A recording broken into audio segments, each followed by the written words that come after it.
अरुणाचल प्रदेश के जंगल में टोनी चिड़िया अपनी बेटी सुनहरी चिड़िया के साथ रहती थी। कुछ समय पहले उनके पति टुन्नू चिड़िया का एक दुर्घटना में मौत हो चुका था। उस दिन से टोनी चिड़िया और सुनहरी चिड़िया अकेली रहा करती थी। मम्मा चलो ना, हम कहीं घूमने चलते हैं, मुझे घर में बहुत बोरिंग महसूस हो रही है।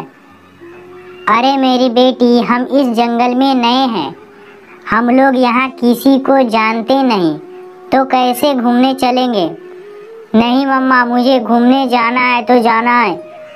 टोनी चिड़िया अपनी बेटी सुनहरी की बात मानकर उसे जंगल में अपने साथ घुमाने के लिए ले जाती है। जब टोनी चिड़िया अपनी बेटी सुनहरी को घुमा रही थी, तभी टोनी चिड़िया की बेटी की नज़र एक अंगूर के पेड़ पर पड़ती है। मामा मुझे अंगूर खाना है, मुझे बहुत ज़ोर से भूख लगी है। मम्मा मेरे पेट में चूहे कूद रहे हैं, तुम यहीं रुको बेटी, मैं अभी उस अंगूर के पास जाकर वहाँ से कुछ मीठे मीठे अंगूर तोड़कर लाती हूँ। और इतना बात कहकर टोनी चिड़िया उस अंगूर के पेड़ के पास चली जाती है और वहाँ से कुछ अंगूर तोड़कर लाकर अपनी बेटी को खाने के लिए दे देती है। फिर सुनहरी चिड़िया उस मीठे मीठे अंगूर को खाकर बहुत खुश होती है। मम्मा चलो अब हम यहाँ से अपने घर चलते हैं। फिर वो टोनी चिड़िया अपनी बेटी सुनहरी चिड़िया को लेकर आ रही थी कि तभी उसे रास्ते में एक घायल पक्षी दिखाई देती है। वो टोनी चिड़िया जल्दी जल्दी अपनी बेटी सुनहरी चिड़िया को लेकर उस पक्षी के पास जाती है। फिर वो टोनी चिड़िया पानी लाकर उस पक्षी को पीने के लिए दे देती है और टोनी चिड़िया उस पक्षी को लेकर अपने घर आ जाती है। टोनी उस पक्षी को खाना बनाकर खिलाती है और इसी तरह दिन बीत रहा था और धीरे धीरे वो पक्षी भी ठीक हो जाती है। और एक दिन सुंदरी चिड़िया टोनी से कहती है, चिड़िया बहन, आपका बहुत बहुत धन्यवाद जो आपने मेरी मदद की हो, मेरी जान बचाई।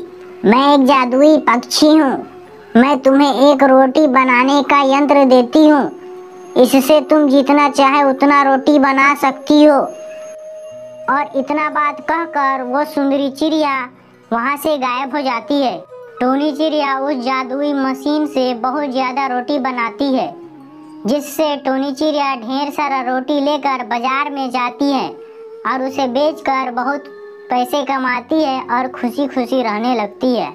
हिमाचल प्रदेश के जंगल में टोनी चिड़िया अपनी बेटी सुनहरी चिड़िया के साथ रहते थे। कुछ समय पहले उनके पति बंटी कबूतर का एक दुर्घटना में मौत हो चुका था। उस दिन से टोनी चिड़िया और सुनहरी चिड़िया अकेले रहा करती थी। मम्मा चलो हम कहीं घूमने चलते हैं, मुझे घर में बहुत बोरिंग महसूस हो रही है। अरे मेरी बेटी, हम इस जंगल में नए हैं और हम लोग यहाँ किसी को भी नहीं जानते, तो कैसे घूमने चलेंगे? नहीं मम्मा, मुझे घूमने जाना है तो जाना है। टोनी चिड़िया अपनी बेटी सुनहरी की बात मानकर उसे अपने साथ घुमाने के लिए ले जाती है। जब टोनी चिड़िया अपनी बेटी सुनहरी को घुमा रही थी कि तभी टोनी चिड़िया के बेटी की नज़र एक अंगूर के पेड़ पर पड़ती है। मम्मा मुझे अंगूर खाना है, मुझे बहुत ज़ोर से भूख लगी है। मम्मा मेरे पेट में चूहे कूद रहे हैं, तुम यहीं रुको बेटी, मैं अभी उस अंगूर के पास जाकर वहाँ से अंगूर लेकर आती हूँ। और इतना बात कहकर टोनी चिड़िया उस अंगूर के पास जाती है और वहाँ से कुछ अंगूर तोड़कर अपनी बेटी को लाकर दे देती है। फिर सुनहरी उस मीठे मीठे अंगूर को खाकर बहुत खुश हो जाती है।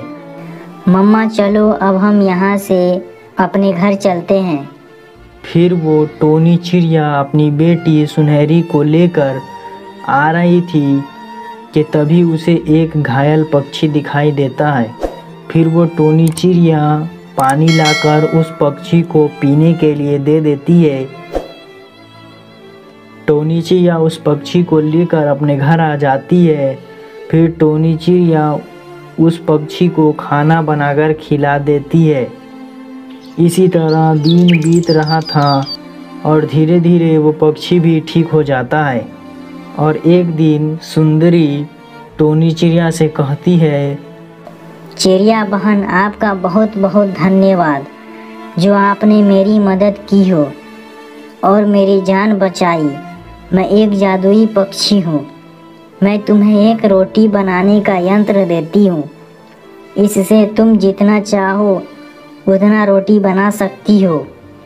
और इतना बात कहकर वह सुनहरी चिड़िया वहाँ से गायब हो जाती है। और वो टोनी चिड़िया उस जादुई मशीन से बहुत ज़्यादा रोटी बनाती है, जिससे टोनी चिड़िया ढेर सारा रोटी लेकर बाज़ार में बेचने के लिए जाती है और उसे बेचकर बहुत अमीर हो जाती है और खुशी खुशी अपनी बेटी के साथ रहने लगती है। प्यारे दोस्तों, अगर आपको ये कहानी अच्छी लगी हो तो आप इस कहानी को लाइक करके और ऐसे ही मज़ेदार कहानी देखने के लिए हमारे चैनल को भी सब्सक्राइब कर दें।